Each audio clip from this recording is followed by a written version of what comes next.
Bonjour à toutes et à tous les gars, j'espère que vous allez tous très bien. Aujourd'hui on se retrouve pour une toute nouvelle vidéo. Aujourd'hui on a un Bitcoin qui retrace légèrement, c'est très léger, on perd 1% depuis hier. On a l'Ethereum qui suit le plan qu'on avait, donc actuellement on était probablement sur une redistribution et actuellement donc on perd un petit peu plus que le Bitcoin d'ailleurs. On va pas voir Ethereum aujourd'hui, par contre on verra le Tao en plus du Link et du Solana. Assez intéressant le Tao qui a justement une jolie hausse déjà sur les précédents jours. Donc on va voir justement où est-ce que ça en est. Peut-être qu'on est actuellement sur le top et on ira voir ça ensemble. Bien évidemment, on ira voir le Bitcoin et je vais vous partager mon scénario pour les prochains jours. Et vous connaissez déjà mon scénario dans les prochaines semaines, vous le savez. Mais on va quand même le revoir très rapidement. Dans tous les cas, si vous voulez avoir un petit peu plus de précision sur mon scénario dans les prochaines semaines, n'hésitez surtout pas à aller voir la dernière vidéo. Je vous la mets en haut à droite de votre écran si vous souhaitez la visionner justement à la fin de celle-ci. Dans tous les cas les gars, n'oubliez vraiment pas de liker la vidéo et de vous abonner si ce n'est pas déjà fait. Ça m'aide énormément, bien évidemment si la vidéo vous plaît.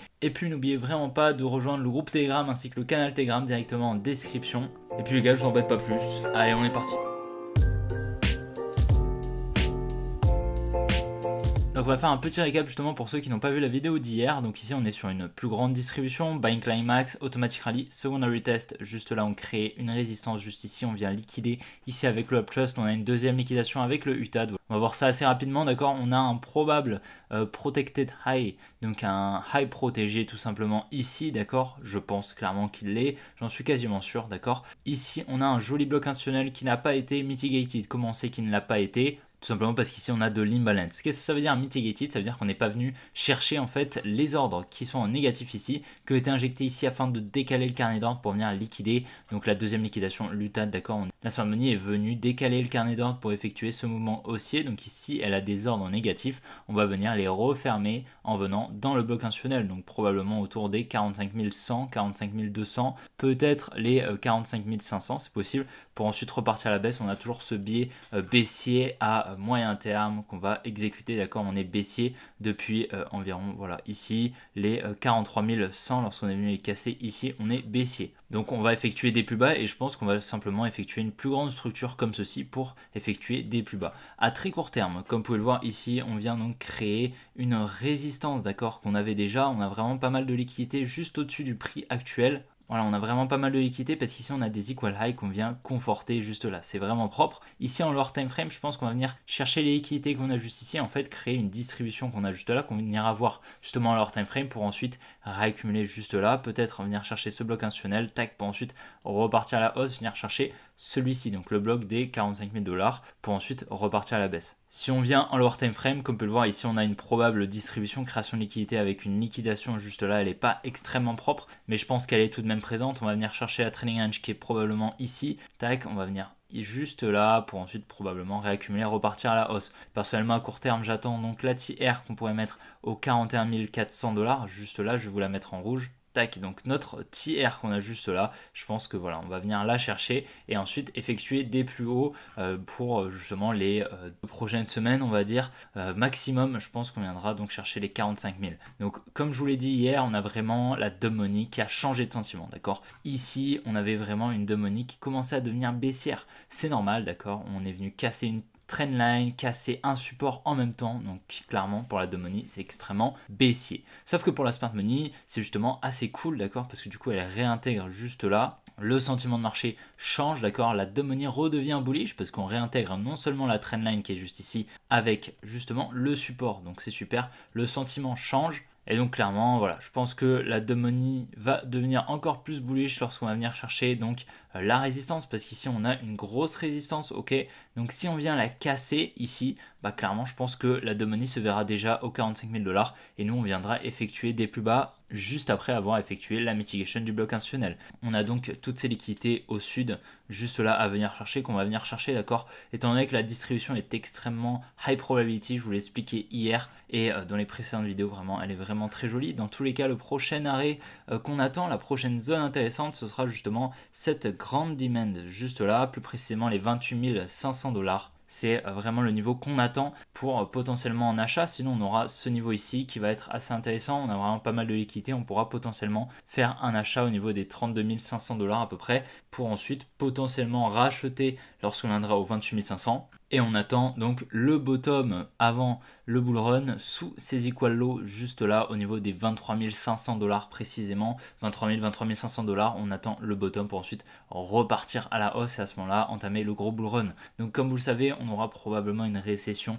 mi-2024, environ de juin je pense, mai-juin à peu près, peut-être juillet, on verra. Dans tous les cas, je pense que ça se fera avant les élections américaines, clairement. Donc comme vous le savez, les récessions en général, les marchés se replient, donc S&P bien évidemment, Bitcoin également. Donc on aura des opportunités qui se présenteront à nous, qui seront superbes clairement. Voilà, et la meilleure chose à faire pour ces prochaines semaines, ces prochains mois, clairement c'est de pas FOMO, d'accord. Quitte à ne rien faire, ne faites rien, gardez un petit peu de liquidité peut-être pour plus tard, mais clairement, pour le moment, c'est plus du trading, d'accord. On va s'orienter plus sur du trading. Ici, on aura potentiellement un rebond. Et clairement, ici, moi, dans la zone là, donc au niveau du bloc institutionnel, environ les 45 500, je prendrai un short, ok, pour spéculer à la baisse sur le mouvement baissier que j'attends. Clairement, je pense qu'on va l'avoir, le mouvement baissier. Et je pense qu'il arrivera justement dans cette zone lorsqu'on viendra effectuer la mitigation de l'imbalance, d'accord. Puisque combler en fait l'imbalance, ça s'appelle effectuer la mitigation, ok. Refermer l'imbalance, en fait, tout simplement. Et on va venir effectuer la mitigation également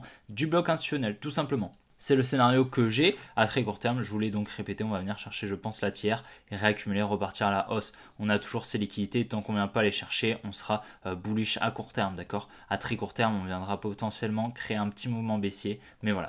Clairement, à court terme, je reste assez bullish pour venir chercher ce niveau-là. Solana, c'est super, ok, parce qu'on est venu donc chercher le niveau que j'attendais. Au niveau des 93 $, on est venu chercher notre demand, ok. Je vous avais partagé cette demand juste là qui était pour moi pertinente. Ici, on avait donc un gros support résistance que je vais vous mettre bleu, vous le verrez un petit peu mieux.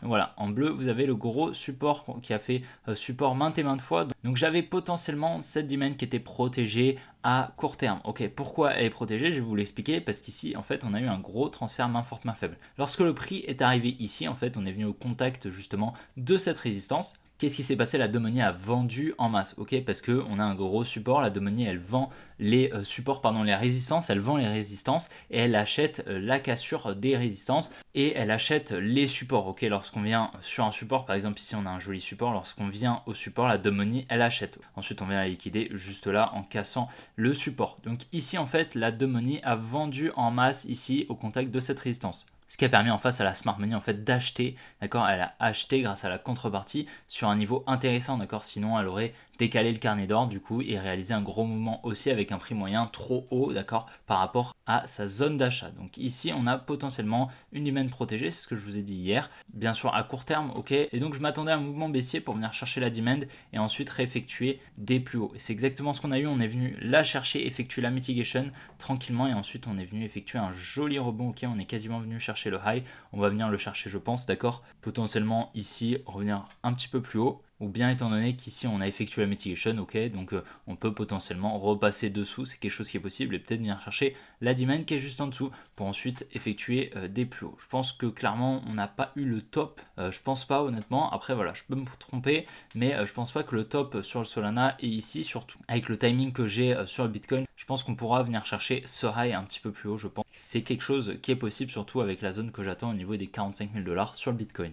Donc le link c'est assez intéressant, ici comme vous pouvez le voir on vient créer des equal high, donc je pense qu'on viendra les chercher. Maintenant on a quand même pas mal de liquidité qui est en train d'être créée juste là et puis on a toujours des equal low juste là, donc un support qui est créé au sud, donc on viendra chercher potentiellement, ok. Donc là on a pas mal de liquidité au nord, pas mal de liquidité au sud, mais on a toujours le biais baissier, d'accord, comme sur toutes les cryptos globalement.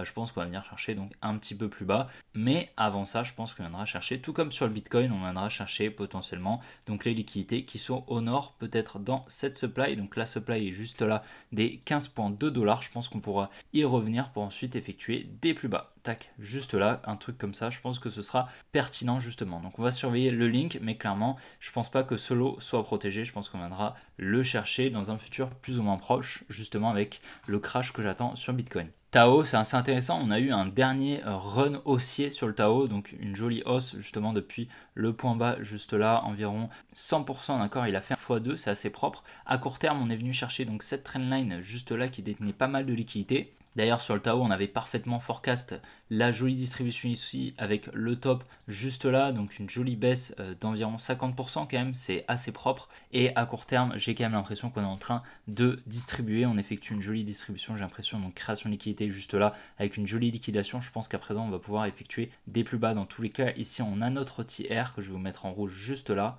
donc on va au minimum aller la chercher, elle est au niveau des 310 $. Je pense que ça va être intéressant de venir la chercher, mais je m'attends à une recherche des liquidités qui sont au-dessus de la trendline qu'on a juste là. Je pense honnêtement qu'on va venir la chercher. Il y a une euphorie qui est en train de se créer sur le Tao, donc clairement en général, dès que on a ce genre d'euphorie, c'est le moment de vendre, clairement. Mais donc on aura un prix intéressant pour le Tao, je pense, pour de l'achat à long terme au niveau des 142 $.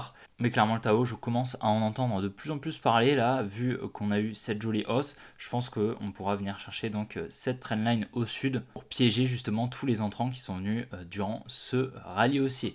Beaucoup se cachent justement derrière le Tao en disant qu'il y a pas mal de pourcentage qui a été stacké de la supply et que donc la pression vendeuse est gigantesque. Personnellement, je pense pas que ça change quoi que ce soit. Honnêtement, bien sûr, c'est cool à long terme, mais à court terme, là, je pense que ça va pas changer grand chose, d'accord? Parce qu'au final, qu'est-ce qui change sur le prix? C'est le carnet d'ordre, ok? Donc on peut largement descendre plus bas, d'accord? C'est possible, hein, ça dépend réellement des ordres, mais en fait, ça change vraiment pas grand chose. Le carnet d'ordre, il peut être modifié un petit peu comme vous voulez. Alors bien sûr à long terme c'est super qu'il y ait pas mal de stacking, ça veut dire que ça ne crée pas une pression vendeuse, ok, mais ça ne crée pas de pression acheteuse, simplement que ça ne crée pas de pression vendeuse supplémentaire, ok, mais je pense clairement que cette zone de liquidité sera cherchée. Maintenant on verra, on va quand même rester prudent, mais un bottom comme ça, je trouve ça assez bizarre, ok, qu'on laisse toutes ces liquidités juste là, ça m'étonne un petit peu, à la limite qu'on serait venu liquider comme ça pour ensuite repartir. Je vous aurais dit ok, pourquoi pas en vrai, mais là avec la trendline qu'on est en train de créer, on vient créer un espèce de triangle en fait, hein, comme vous pouvez le voir, et on vient liquider la première trendline au nord. Je pense qu'on va effectuer des plus bas, en plus de ça on distribue juste au dessus, c'est quand même assez intéressant. Par contre on conforte en fait cette résistance qu'on a, donc on va potentiellement créer pas mal de liquidités juste au dessus lorsqu'on y reviendra sur l'ATH, donc l'ATH au niveau des 400 $ quasiment. Mais le Tao à long terme est un projet extrêmement intéressant, ok, qui est basé sur de l'IA, donc franchement c'est assez confluent justement avec la hype qu'on pourra avoir durant le bull run. Et donc voilà les gars, j'espère vraiment que la vidéo vous aura plu. Si c'est le cas, n'oubliez vraiment pas de la liker et de vous abonner si ce n'est pas déjà fait. N'oubliez pas de vous inscrire sur BitGet et sur Apex si vous souhaitez trader ou acheter des cryptos. Directement les liens en description, vous aurez des rabais sur les frais de trading. N'oubliez pas également de rejoindre le groupe Telegram ainsi que le canal Telegram. N'oubliez pas de vous abonner à mon compte Twitter. Voilà, vous avez une liste assez longue les gars, mais donc voilà. Je vous remercie en tout cas d'avoir visionné la vidéo. Et puis les gars, on se retrouve demain pour une prochaine vidéo comme d'habitude. Allez, ciao les gars.